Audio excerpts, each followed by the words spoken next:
सुब्रत पाठक जी, हवा तो बना दी आपने काउंटर, हवा तो बना दी आपने नेताजी के घर में सेंध मार के अपर्णा यादव जी को आपने भारतीय जनता पार्टी में जोड़ लिया। हवा तो बना दी, लेकिन ग्राउंड पे तो थोड़ी कोई फर्क पड़ता है। इलेक्शन थोड़ी जिता देंगे अपर्णा यादव आपको। देखो, किसी के जोड़ने से किसी के न जोड़ने से इसका ग्राउंड पर नहीं है। देखो, सबसे बड़ी बात है कि एक तो उस घर में, जिस घर में कहा जाता है कि जिन्होंने राम भक्तों की हत्या कराई, जिन्होंने अयोध्या में लाठीचार्ज कराई, जो सदैव राम के विरोधी रहे, उस घर में यदि इस प्रकार से सुसंस्कारी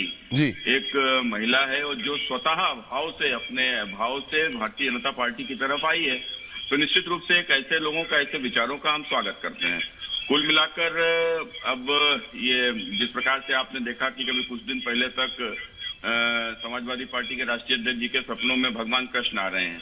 तो निश्चित रूप से मुझे लगता है कि ये ऊपर वाले का किसी प्रकार का ये आशीर्वाद है कि उनके घर में इस प्रकार की सद्बुद्धि आ रही है और ये भारतीय जनता पार्टी में आ रहे हैं। मैं निश्चित रूप से इसको ग्राउंड से जोड़कर इसको राजनीतिक नहीं लूंगा, लेकिन आज जिस प्रकार से योगी जी ने कहा था कि ये लड़ाई जो है 80 बनाम 20 की लड़ाई है, और ये 80 बनाम 20 की लड़ाई मजबूत होती दिखाई पड़ रही है। नहीं, लेकिन मैं आपसे बोल रहा हूं, और उससे पहले फिर मैं लारी साहब से, समाजवादी पार्टी के नेता है, उनसे पूछूंगा। लेकिन सुब्रत पाठक जी, जितना ये किया जा रहा है कि अपर्णा यादव आ गई हैं, ये हो जाएगा, वो हो जाएगा, उत्तर प्रदेश की जनता तो अपने विषयों पर ही वोट डालेगी ना। उत्तर प्रदेश, अखिलेश यादव आए, अखिलेश यादव ने आज आके पत्रकार वार्ता की, कहा नेताजी ने समझाने की कोशिश की, नहीं मान रही हैं, जाने दीजिए, चली गई। तो इससे इलेक्शन पे हवा के अलावा कोई फर्क पड़ता है, चाहे वो स्वामी प्रसाद मौर्य जैसे 11 नेता हो या फिर अपर्णा यादव हो? देखिए, बस यही असली बात है ऐश्वर्या जी, कि जिस प्रकार से स्वामी प्रसाद के भारतीय जनता पार्टी से चले जाने के बाद में, और उसके बाद में जिस प्रकार से बड़ी बड़ी बातें स्वामी प्रसाद जी के द्वारा की गई कि हम भारतीय जनता पार्टी को नेस्तनाबूद कर देंगे, नाम लेने वाला नहीं बचेगा, तो कुल मिला के बाद में उनकी पोल जिस प्रकार से बहन कुमारी मायावती जी ने खोली है,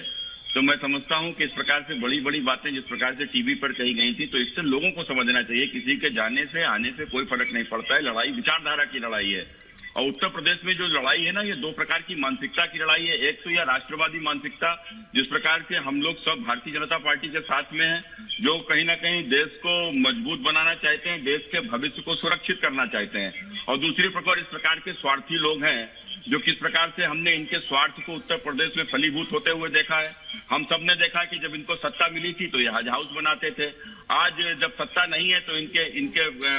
जो सपने में भगवान कृष्ण आ रहे हैं। तो कुल मिलाकर इनका कुल मूल चरित्र है, जो कल तक टोपी लगाते थे, आज कोई टोपी वाला भी बगल में खड़ा हो जाए तो उनको डर लगने लगता है। तो ये इस प्रकार से राजनीति में जो पल पल अपना रंग बदलते हैं, ये जनता देख रही है। तो इस प्रकार से ये लड़ाई 2 विचारधारा की है। एक तरफ राष्ट्रवादी लोग हैं, एक तरफ ये स्वार्थवादी लोग हैं। इनको ना मैं जातिवादी कहूंगा, ना परिवारवादी कहूंगा, ना समाजवादी कहूंगा, क्योंकि समाजवाद नेताजी के नाम पर हो गया, जातिवाद, और नेताजी के बाद में अखिलेश जी के टाइम पर वह जातिवाद से बदल कर हो गया परिवारवाद, और अब तो परिवारवाद के बाद में सबको किनारे करते हुए हो गया माने मुलायम सिंह जी के बाद में अखिलेश जी ही आएंगे। चाचा के लिए भी कोई स्थान नहीं है, तो अन्य की तो स्थिति क्या है। आज मुझे लगता है यही एक बड़ा कारण यह भी हो सकता है कि आज ये अपर्णा जी जो भारतीय जनता पार्टी, लेकिन उत्तर प्रदेश की जनता को समाजवादी पार्टी ने भी और आपने भी, सबने इतना फ्रिवलेस थोड़ी, मैं अभी